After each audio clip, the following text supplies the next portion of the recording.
فيلم زجمر فرق ليتي أب حدا بارتاما وشتي بارتنا تخايد أيو حانت منسي قوال لما بتعم سنبيلا أو وشتو خينا نايزخونا سبشم بزوحك زينا صوعتيا إنا تهوخاتو إنا بنايت أبارتاما شافنت توت حدا تسليم كدان سقدانا قطو زي الرئيسة بدحري آسي عبواي وطي بموبايلاون مسجنا صحفت نيرا كوينو قنا صحفاكي ودأت موبايلانا مريت تودق يتودون دفيو كابت فوق يودقا ኣብቲ ፓርቲ ውሽጢ ዝነበሩ ናይ ኮሌጅ ተምሃሮ እውን ይርእይዋ እሞ ናብቲ ዝወደቐትሉ ቦታ ይእከቡ። እዚ ፍጻመ ካብ ዝተፈጠረ ድሕሪ ሓደ ሰሙን ጄን ትበሃል መንእሰይ ናብ ኮሌጅ ንኽትኣቱ ናይ መሰናበቲ ናይ መወዳእታ ኣደራር ምስ ቤተሰባ እናበልዐት እያ። ኣዲኣ እውን ናይ ትምህርቲ ጻንሒታ ጽቡቕ ንኽኸውን ትምኒታ ትገልጸላ። ጄን ድሕሪ ሕጂ ኣብ ዶርም ውሽጢ ከም እትነብር እንትትሓስብ ብጣዕሚ ይድብራ። ኮይኑ ግና ናብ ኮሌጅ መእተዊኣ ሰዓት ይኣክል እናሓንከሰት እውን ስለ ዝነበረት ኣቦኣ ኣቕሓ ብምሓዝ ይተሓባበራ። ኣዲኣ እውን ናብቲ ካምፓስ ተብጽሓ። ናብቲ ካምፓስ ምስ በጽሓ እውን ዝተቐበለን ኢዱ ድማ ውሽጡ ዘጎብነየን ካየል ይበሃል። ርኤን እውን ምስ ወድኣ ዶርም ቁፅሪ ክንደይ ከም ዝተመደበት ካየል ይሓታ። ዝበጽሓ ዶርም እውን 1227 ምዃኑ ምስ ፈለጠ ናይ ገጹ ኣረኣእያ ይቀየር። እዚ ኩነታት እውን ጄን ተስተውዕል። እንተኾነ እውን ናብቲ ዶርም ሒዝዋ ይመጽእ። ቤት ቀዲማታ ኣብዚ ዶርም ውሽጢ ትነብር ነይራ። ከምኡ እውን እንኳዕ ደሓን መጻኺ ኢላ ትቕበላ። ብዙሕ ግዜ ሰባት ምስ ዘይትቐርብ ከምኡ እውን ምስ ዘይትዛረብ ሳራ ተላልያ። ሳራ ኣብ ዶርም ውሽጢ ሓድሽ ሰብ ምእታው እውን ትርኢ ትቁጣዕ። ቤት ቀፂላ እውን ምስ ካልኦት ናይቲ ካምፓስ ተምሃሮ ተዳልያ። እቶም ተምሃሮ እውን ብዛዕባ ሌን እትበሃል ተምሃሪት ይነግርዋ። ሌን ማለት ኣብ መጀመርታት ፊልም ተደፊኣ ወዲቓ እናሞተት ዝረኣናያ ተምሃሪት እያ። ከምኡ እውን ሕጂ ጄን ኣብ ዝተመደበቶ ዶርም ውሽጢ ትነብር ከም ዝነበረት ይነግርዋ። ጄን እውን በዚ ብጣዕሚ ትርበሽ እሞ ናብ ኣዲኣ ደው ኢላ ብዛዕባ ሌን ትነግራ። ኣዲኣ እውን መፅአ ክወስደኪ ትብላ። ኮይኑ ግን ጄን ኣብ መጀመርታ መዓልቲ ተመሊሳ ይመጽእ ትብላ እሞ ናብቶም ተምሃሮ ትምለስ። ሽዑ መዓልቲ ምሸት እውን ቤት ምስ ጄኒ ናብ ዶርም ትምለሳ ኣብ ዶርም ውሽጢ ሰብ ነይሩ። ምስ ረኣየን እውን ተደናቢሩ እንትወፅእ ቤት ኣፍ ልቡ ከባቢ ትጭሕብሮ። ኮይኑ ግና ገጹ ኣይረአዮን ነይረን።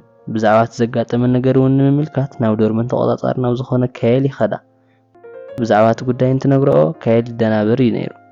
ካየል ድሕሪ ምኻዱ እውን ሕጂ ኣብቲ ዶርም ውሽጢ ዝረኸብናዮ ሰብ ምስ ናይ ሌኒ ሞት ርክብ ይነብሮ ኢላ ቤት ጥርጣረኣ ንጄኒ ትነግራ።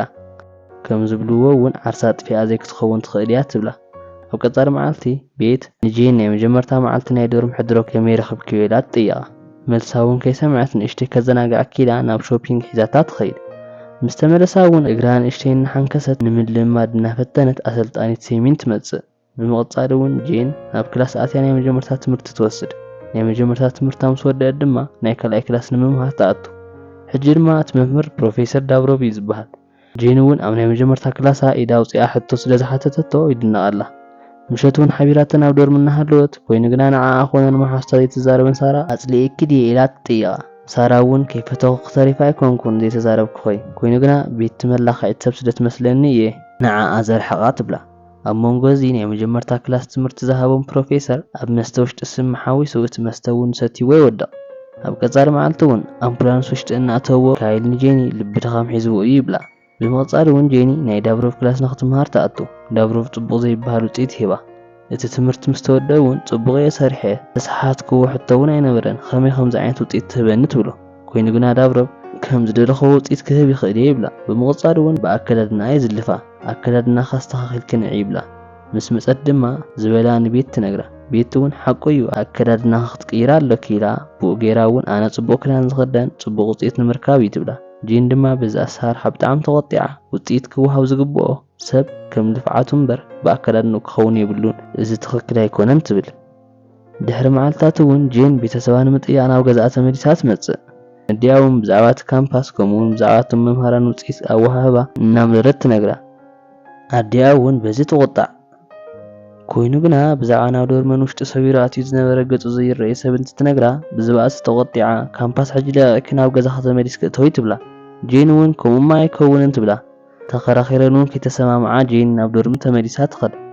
ኮይኑ ግና ናይቲ ዶርመን ቁልፊ ከም ዝተቐየረ ንሳን ቤትን ሕጂ እውን ተመሊሱ ዶርመን ውሽጢ ሰብ ክኣቱ ፈቲኑ ከም ዝነበረ ይርድአን። ኣብ ቀጻሊ መዓልቲ ውፅኢት እንትወሃብ እታ ጓል መምህር ጽቡቕ ውፅኢት ትህባ። ዝቐረዮ ኣወዳ ተምሃራን ግን ሕማቕ ውፅኢት ሂብዋ። ቤት እውን ደጊማ ኣከዳድና ክቐይር እሞ ረአዮ ኢላ ክዳን ትህባ። ሳራ መንጎ ዘርበን ኣትያ ጄን ንቤት ኣይትስምዕያ ንዖኦም ኢልካ ኣከዳድናኻ ይትቐይር ትብላ። ኮይኑ ግና ጄን ውፅኢተይ ንምልዓል ካብ ምኽዳን ወፃኢ ካልእ ኣማራፂ የብለይን ትብላ እሞ ምስ ቤት ትሰማማዕ።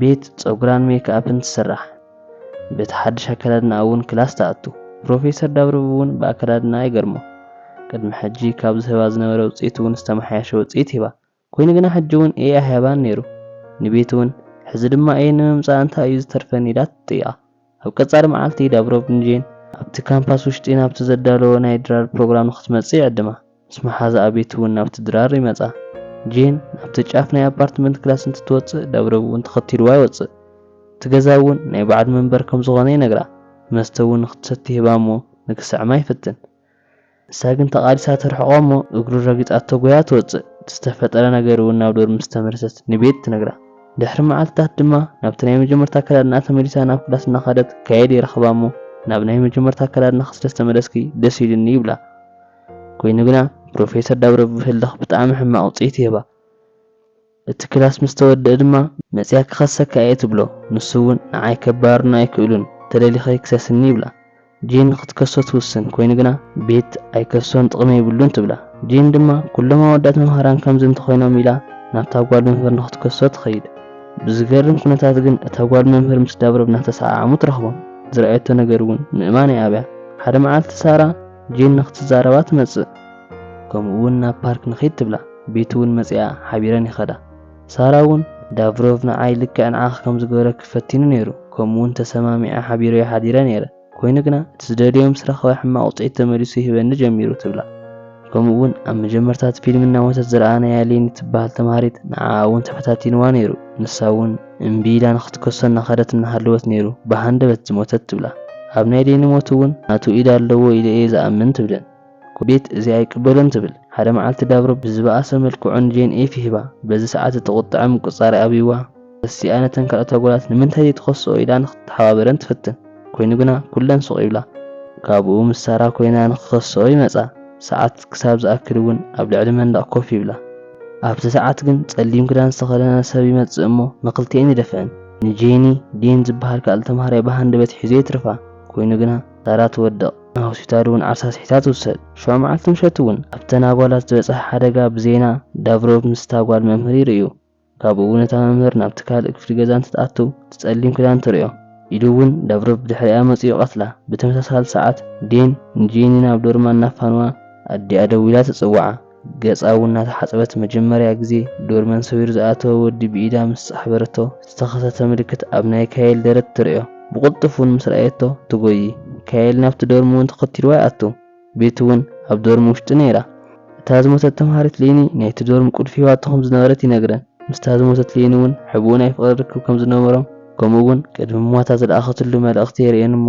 ናብቲ ዶርም እውን ዝኣተወ ኣብ ልዕሊ ዳብሮቭ ናይ ፎቶ መረዳእታ ስለ ዘለዋ ነቲ ፎቶ ንምድላይ ናብቲ ዶርመን ከም ዝኣተወ ይነግረን ንጄን እውን ኣሚነን ነቲ ፎቶ ብምድላይ ይሕግዝኦ ነቲ ፎቶ እውን ይረኽብኦ ሌኒ ኣብ ልዕሊ ዳብሮቭ ዘለዋ መረዳእታ ንሳ ምስ ዳብሮቭ እናተሰዓዓሙ ዘርኢ ከም ዝኾነ ንዕኡ ንምእሳር እኹል ከም ዝኾነ የርእያ ድሕሪኡ እውን ቤት ዳብሮቭ ፎቶ እየ ኢላ ሚስጢር ትዛረብ ንሌኒ እውን ኣገዲድዋ ኣይኮነን ኢላ ንዕኡ ክትማጎተሉ ትጅምር ቅፂላ ድማ ሽጉጥ ኣውፅያ ሽዑ መዓልቲ ምሸት እውን ሌኒ ካብ ላዕሊ ዝደፋእኽዋ ኣነ እየ ትብሎም ካየል እውን ከይሓሰበቶ ይወቕዓሞ ምስ ጄኒ ክሃድሙ ይፍትኑ ኢሉ ግን ቤት ተርክቦም እሞ ንካየል ትትኩሰሉ በዚ ሰዓት ጄን ትፅጋዓሞ ወቂዓ ተውድቓ ብተመሳሳሊ ሰዓት እውን ኣዲኣ ትመጽእ ንጓላ እውን ትሓቕፋ ኮይኑ ግን ዳብሮቭ ካልእ ሽጉጥ ሒዙ ይመጽእ ብኡቢላ ኣዲኣ ንጄን ናይ ቤት ሽጉጥ ኣልዒላ ትትኩሰሉ ፖሊስ እውን ናብቲ ቦታ ይመጹ ካየል ድማ ናብ ኣምቡላንስ እናእተወዎ ጄን ተመስግኖ ኣብ ቀጻሊ መዓልቲ እውን